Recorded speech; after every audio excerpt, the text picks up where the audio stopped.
नमस्कार नमस्कार, आप सबको नमस्कार। आप लोग कैसे हैं? खूब मस्त एकदम। मैं एकदम अच्छा हूं। तो मैं एक बात से शुरू करता हूं आज, और आपको मैं ये समझाना चाह रहा हूं कि जिस चीज को आप सफलता कहते हैं, अंग्रेजी में क्या बोलेंगे इसको? सक्सेस। तो जिस चीज को हम सक्सेस कहते हैं वो सक्सेस, ये अभी डिस्कस नहीं करेंगे कि क्या है सक्सेस। इसमें भी बहुत सारी कहानियां होती हैं। ऐसा तो नहीं कि जिस सक्सेस के पीछे हम भाग रहे हैं वो हासिल करने के बाद समझ में आए कि ये तो वो है ही नहीं जिसके चक्कर में आए थे। ऐसा भी होता है जीवन में। अभी आप छोटे हैं, धीरे धीरे इन बातों को समझेंगे। अभी आपने शायद एक आध स्तर पे देखा होगा कि किसी व्यक्ति के पीछे भागे बहुत दूर तक, दुर्भाग्य से उसने हाँ कर दी। आप सोचेंगे दुर्भाग्य से क्यों हाँ कर दी? हाँ तो सौभाग्य से होती है, कई बार दुर्भाग्य से होती है।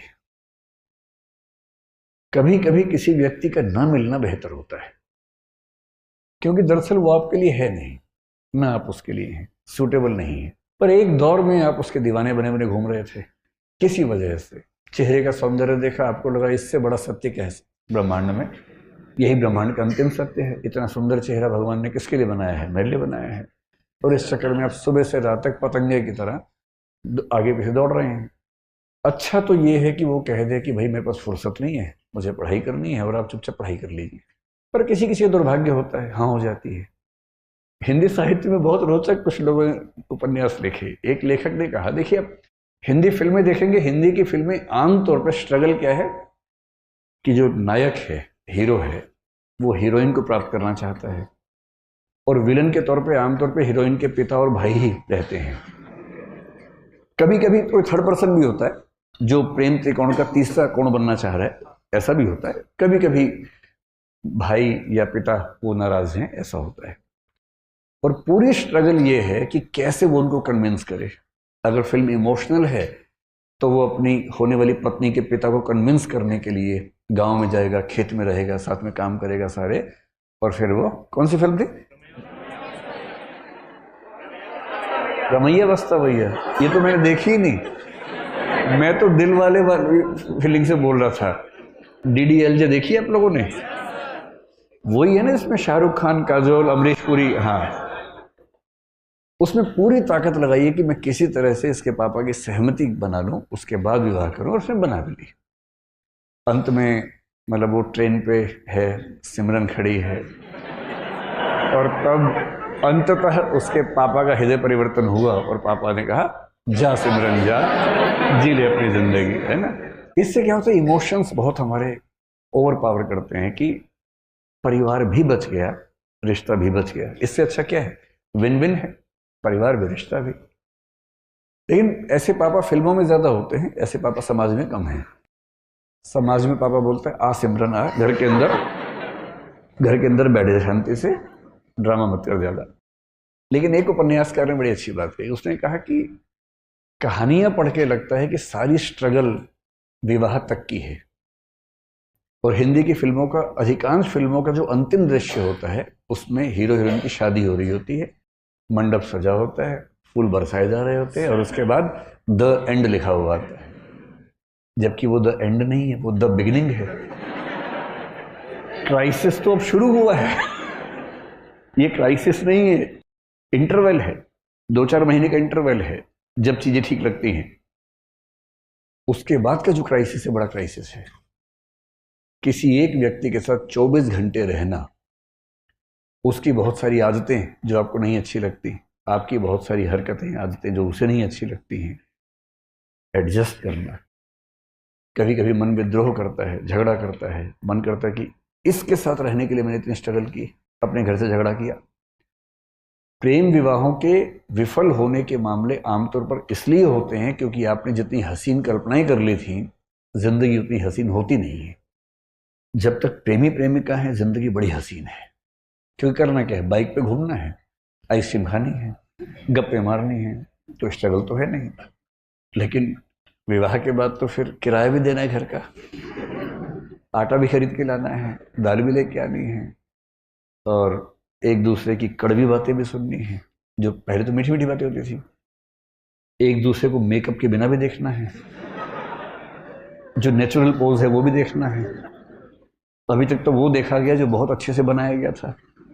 दिन में 1 घंटे के सौंदर्य के लिए 3 घंटे तपस्या की गई थी, केवल वो 1 घंटा देखा था। अब तो बिना पानी बिना धूप वो जो मूल रूप है, अब तो वो भी सामने आएगा। हाँ, मेरी भी लव मैरिज है। मतलब जब कोई व्यक्ति कहे तो कुछ हिस्सा तो अपने अनुभव से आता ही होगा उसका भी। सीधी सी बात है, इसमें क्या है। और मैं कभी ये नहीं कहता कि मैं बहुत अजूबा हूं। जैसे आप हैं वैसे मैं हूं, आपसे थोड़ा सा बड़ा हूं, इसलिए अनुभव थोड़े से पहले हो गए, इतना ही अंतर है ना। तो सबके साथ ही होना। लेकिन असली स्ट्रगल यहां तक की थोड़ा ना हो, तो उसके बाद की, जैसे आईएएस बनने तक की स्ट्रगल एक है, आईएएस बनने के बाद की स्ट्रगल दूसरी हो जाती है। पर स्ट्रगल तो जिंदगी में रहती है, हमेशा रहती है। हरिवंश राय बच्चन ने बड़ी अच्छी बात कही कि संघर्ष है तो जीवन है। बिना संघर्ष के थोड़ा जीवन होता है, जीवन में संघर्ष थोड़ा बहुत रहता ही है। ठीक वैसे ही जो आपसे कहना चाह रहा था कि अगर दुर्भाग्य से किसी ने हाँ बोल दिया, तो इस बात का बहुत खतरा है कि एक तो आप पढ़ाई से दूर भाग जाएंगे, डिस्ट्रैक्शंस बहुत हो जाएंगे। उससे बड़ा खतरा है कि 3-4 महीने 6 महीने बाद आपको उस व्यक्ति से भी दिक्कत होनी शुरू हो जाएगी, और फिर आपको जीवन का सत्य दिखेगा, मुश्किल दिखेगी। इसका मतलब ये नहीं है कि जीवन सुंदर नहीं है, जीवन बहुत सुंदर है। बस सही समय पर सही चीजें हों, सही तरीके से हों, तो सौंदर्य बढ़ जाता है। तो सफलता क्या है उस पर हम आज बात नहीं करेंगे, क्योंकि सफलता एक दौर में हमें जो लगती है, एक दौर के बाद कभी कभी लगता है कि वो सफलता नहीं है। मैं ऐसे बहुत आईएएस अफसरों को जानता हूं जिन्होंने पूरी ताकत से आईएएस या आईपीएस या कोई सर्विस में सिलेक्शन लिया, काम कर रहे हैं 10 साल 20 साल 22 साल से काम कर रहे हैं। और जब उनसे गुफ्तगू होती है बहुत अच्छे से, तो उनमें से कुछ लोग जब इमोशनल लेवल पर बात करते हैं तो कहते हैं कि गलत फैसला हो गया, मेरा मूल व्यक्तित्व इस चीज के लिए था नहीं, पर मैं इस चीज में आ गया। और ये सबके साथ किसी ना किसी मात्रा में होता है, इन चीजों का तनाव नहीं लेना है।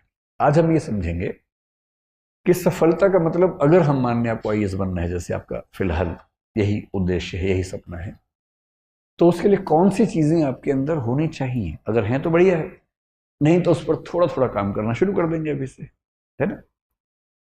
तो हम आईएएस को भी दिमाग में रख के बात करेंगे, लेकिन सिर्फ आईएएस की बात नहीं करेंगे, और भी चीजें दुनिया में हैं उनको भी ध्यान रख के बात करेंगे। एक क्षमता होती है जिसको बोलते हैं आईक्यू। सुना आपने क्या होता है? ये आई क्यों नहीं है, आईक्यू है ना। ठीक है, आईक्यू, इसकी फुल फॉर्म क्या होती है? Intelligence quotient. कोशिएंट क्या होता है? कोशिएंट का मोटा मोटा मतलब समझ लीजिए कि किसी चीज की वैल्यू कितनी है, किसी रेफरेंस में किसी चीज की वैल्यू, किसी चीज की मात्रा, क्वांटिटी कितनी है, उसको बोलते हैं कोशिएंट। ठीक है। आईक्यू का सरल भाषा मतलब है कि आप कितने तार्किक व्यक्ति हैं, आप कितने बौद्धिक व्यक्ति हैं। आपकी जो तार्किकता है, रैशनैलिटी है, आपकी जो रीजनिंग की कैपेसिटी है, लॉजिक की कैपेसिटी है, लॉजिक, रीजनिंग, ये सब शब्द लगभग मिलते जुलते हैं। ये क्षमता कितनी है आपके अंदर। और दुनिया के इतिहास में ऐसा कई लोगों ने माना कि सबसे सफल व्यक्ति वही है जिसके अंदर तार्किक क्षमताएं ज्यादा है। कुछ हद तक ये बात ठीक भी है, क्योंकि अगर आप तार्किक ज्यादा हैं तो आपकी डिसीजन मेकिंग कैपेसिटी बेहतर होगी, जो कि डीएम में होनी भी चाहिए। डीएम में क्या है? डिसीजन मेकिंग है ना। क्योंकि फैसले कर रहे हैं, और आपका फैसला केवल आपके बारे में नहीं है, पूरे जिले की जिंदगी के बारे में। 12, 14, 15 साल की सर्विस के बाद आप पूरे राज्य के स्तर पर प्रभावित करने लगते हैं समाज को। और यदि आप सेंटर की डेपुटेशन पर आ गए और 25-28 साल की सर्विस कर चुके हैं, तो आपकी कलम पूरे देश की नियति तय करती है। इसलिए बहुत जरूरी है कि आप सोच समझकर फैसले करें। आपका चीजों को समझने का, फैसला करने का जो प्रोसेस है, उसमें जो तटस्थता चाहिए, ऑब्जेक्टिविटी चाहिए, वो एकदम ठीक हो। ऑब्जेक्टिविटी का मतलब है कि आप फैसले इसलिए नहीं करते कि आपका मूड अच्छा नहीं था, आपकी विचारधारा ये है, आपके मन में ये भावना आ गई अचानक, नहीं। आप फैसला करेंगे तथ्यों के आधार पर, फैक्ट्स, आर्गुमेंट्स, और दुनिया के बाकी देशों में कैसे सिस्टम चल रहे हैं, बाकी राज्यों में कैसे चल रहे हैं, उन सबको स्टडी करेंगे और उन सब के बेस पर जो सबसे अच्छा आपको लगेगा या अच्छे अच्छे को मिलाकर जो बेस्ट लगेगा अपने समाज के लिए, आप उसको अप्लाई करेंगे। ये जो पूरी क्षमता है इसको बोलते हैं इंटेलिजेंस कोशिएंट। और हम मानते हैं कि बिना इंटेलिजेंस की सुपीरियोरिटी के आप सचमुच कम से कम सिविल सेवाओं में तो ना जा सकते हैं, ना शानदार परफॉर्म कर सकते हैं। कुछ ऐसे लोग हैं जो संयोग से किसी तुक्के से सिलेक्ट हो भी गए कभी, तो वो अच्छे परफॉर्मर नहीं हो पाते। आप एक जिला ठीक से नहीं संभालेंगे, एक दुर्घटना करवा देंगे तो आपको अगला जिला मिलेगा ही नहीं।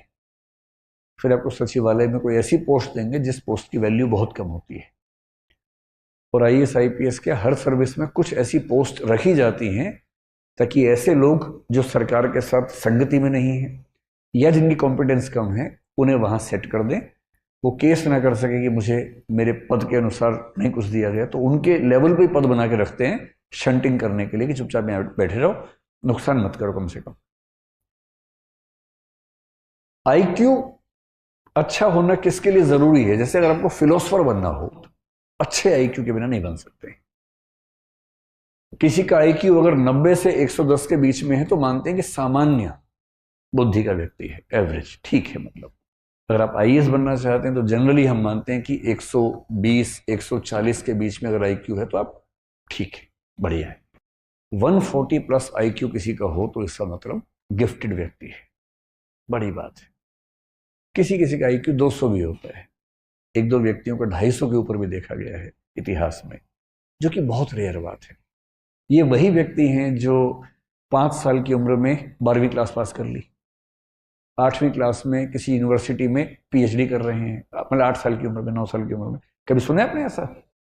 ये वो बच्चे हैं कि 8-9 साल की उम्र में उनके दिमाग का इतना विकास हो चुका है कि जैसे एक बच्चे की कहानी में एक बार पढ़ रहा था, शायद अमेरिका यूरोप में किसी देश में था वो बच्चा, तो उसकी उम्र थी शायद 5-6 साल के आसपास। तो अपनी उम्र के हिसाब से जो क्लास होती है, पहली दूसरी क्लास, उसमें बैठा हुआ था। सब बच्चे पढ़ रहे हैं, मैडम के साथ गाना गा रहे हैं एकदम। मैडम कह रहे टी से टोमेटो, सब बोले टोमेटो। ये सो रहा है आराम से। तो टीचर ने उसको बड़ा समझाया, पुचकारा, धमकाया कि भाई क्लास में पार्टिसिपेट करो। ये करता ही नहीं था। ये तो एडिसन के साथ भी ऐसा ही हुआ था। और बाद में जब टेस्ट किया उस बच्चे का आईक्यू निकला 200 के आसपास, और तब पता लगा कि उस बच्चे का मेंटल लेवल 10वीं क्लास का हो चुका था। बिठाया था पहली क्लास में। आप बता रहे टी टोमेटो, उसका दिमाग जोमेटो भी सीख चुका है। जैसे उसको 10वीं क्लास में भेजा, मतलब वो 1 साल का क्लास जो है वो 1 महीने में आराम से कर लेता था। 8-10 साल की उम्र में यूनिवर्सिटी में चला गया, 12-15 में प्रोफेसर बन गया। अब है ऐसा आईक्यू तो क्या करे, किसी किसी का होता है।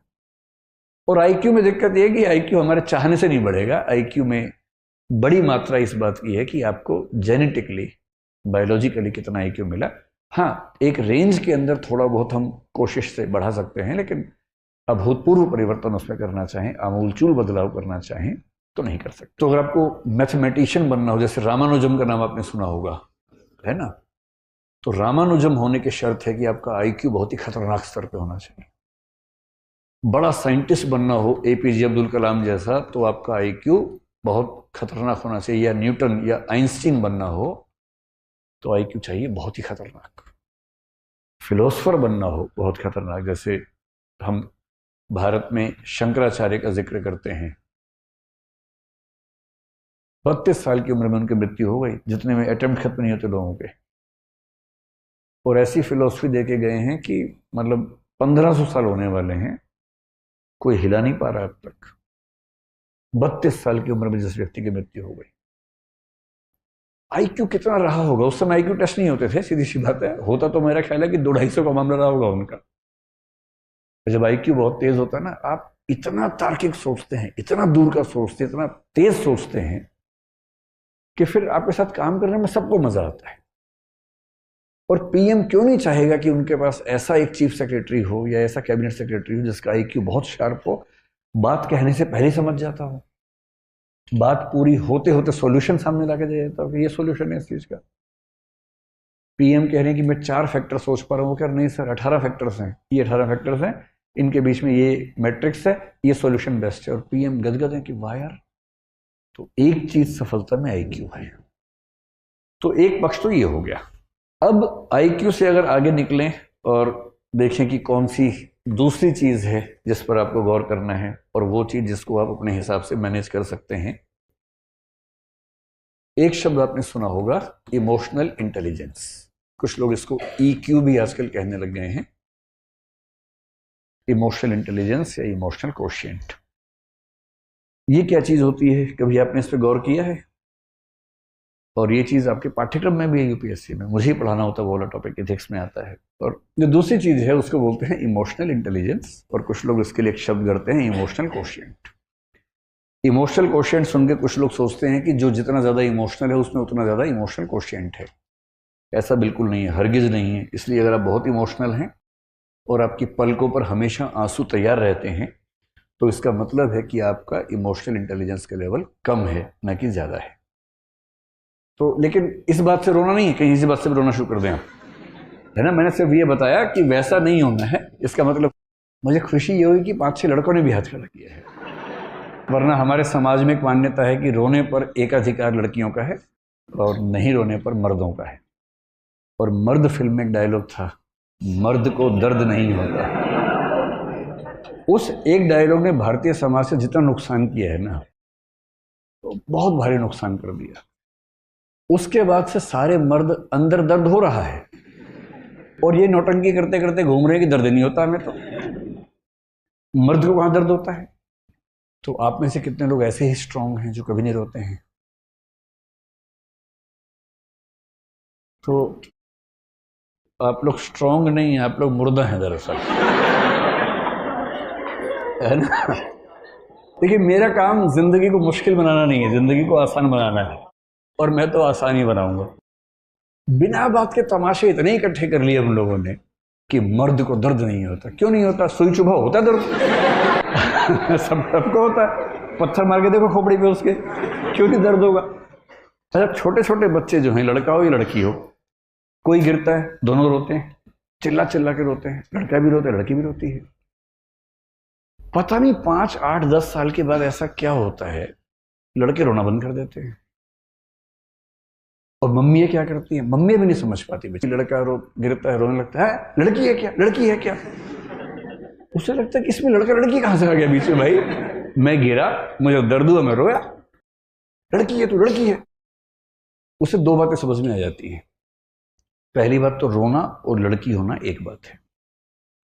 दूसरा, लड़की होना और कमजोर होना एक ही बात है। कमजोरी तो लड़कियों का लक्षण है, मैं तो मर्द हूं, दर्द कैसे हो? उसके बाद से दर्द को पीने लग जाते हैं, और पीते पीते उसके बाद दुनिया में कुछ भी उनके साथ हो, अपने पेरेंट्स से भी डिस्कस नहीं करते हैं, किसी को नहीं बताते हैं।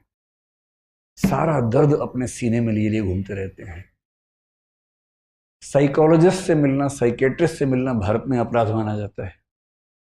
आप मन से बीमार हो चुके हैं, लेकिन आप किसी से मिलेंगे नहीं, वरना लोग क्या कहेंगे कि पागल है, इलाज करवा रहा है अपना दिमाग का। जबकि इलाज की जरूरत है मन को, तन को जरूरत होती है इलाज की, मन को भी होती है, पर वो हम नहीं करवा सकते।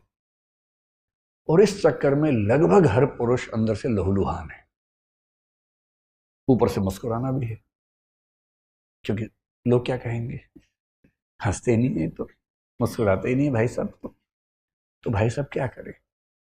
धीरे धीरे एक नकली मुस्कुराहट ओढ़ देते हैं और जिंदगी भर उसको ढोते रहते हैं। और ये कहानी आप सबके पापाओं की बता रहा हूं मैं, किसी अंकल की नहीं बता रहा हूं। ऐसे में लगता है कि मेरे पापा तो ठीक है, अंकल के बारे में चल रहे, नहीं, आपके पापा भी ऐसे ही होंगे। वो मजबूर हैं, रो नहीं सकते, खुश दिखने का नाटक करना जरूरी है उनके लिए। तो एक तो आप वैसे होना मत, और अपने आसपास जो वैसे हो गए हैं उनको थोड़ा सा सहज बना देना। उनको कहना कि पापा एक आध बार रो लो ना यार, ऐसा क्या है, चलो हम दोनों बैठते हैं, गप्पे मारेंगे, थोड़ा अपने मन की बात बताओ। जब मम्मी से पहली बार मिलने गए थे क्या क्या हुआ तो बताओ ना जरा। दोस्त बनो उनके, क्यों इतना डिस्टेंस रखना, कभी दोस्त बन जाइए। जितनी उम्र बढ़ती है उतने दोस्त खत्म होने लगते हैं, कोई दोस्त नहीं बचता उस उम्र में, तो आप दोस्त बन जाइए। ये होती है इमोशनल इंटेलिजेंस।